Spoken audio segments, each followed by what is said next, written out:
তিন শ্রেণীর ব্যক্তির বিরুদ্ধে আল্লাহ বলেন আমি নিজেই কিয়ামতের দিন মামলা দায়ের করব। I will be against them in the day of judgment. Three categories of people I will be against them in the day of judgment. তিন শ্রেণীর লোক কিয়ামতের দিন তারা ছাড় পাবে না। আল্লাহ বলেন আমি নিজেই তাদের বিরুদ্ধে মামলা দায়ের করব। এর মধ্যে এক শ্রেণীর লোক হচ্ছে রাজুলুন ইস্তাআজারা আজিরান ফাস্তাউফা মিনহু ওয়া লাম ইউতি আজরা। একজন শ্রমিক ভাড়া করে তার কাছ থেকে কাজ নিয়েছে কিন্তু তার পারিশ্রমিক আদায় করে নাই। এরকম আছে না নাই? দাপট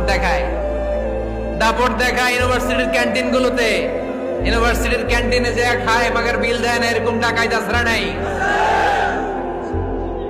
চায়ের দোকানে চা খায় আগে পরে দিমু, বিল দেয় না, আছে না নাই? দোকানে যে পণ্য কিনে বিল দেয় না, পরে দিমু, আছে না নাই? কিয়ামতের দিন আল্লাহ তোর এই মাস্তানি ছুটাবে, চিল্লা এখন ঠিক কিনা? আনা খাসমুহুম, আমি নিজেই তাদের বিরুদ্ধে মামলা দায়ের করব। কথাটা কার? এজন্য বিশ্বনবী বললেন খবরদার, মেহনতি মানুষ, খেটে খাওয়া মানুষ, এদের দোয়া কবুল হয়ে যায়।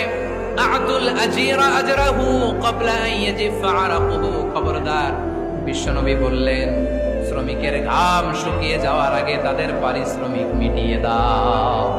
বিশ্বনবীর বিখ্যাত হাদিস, আতুল আজিরা আজরাহু ক্বাবলা আন ইয়াজিফা আরাকুহু। শ্রমিকের ঘাম মাটিতে লাগার আগে, শুকিয়ে যাওয়ার আগে তাদের পারিশ্রমিক মিটিয়ে দাও। কেননা তারা যদি বদদোয়া করে তোমার জীবনকে জাহান্নাম বানিয়ে দিবে কে?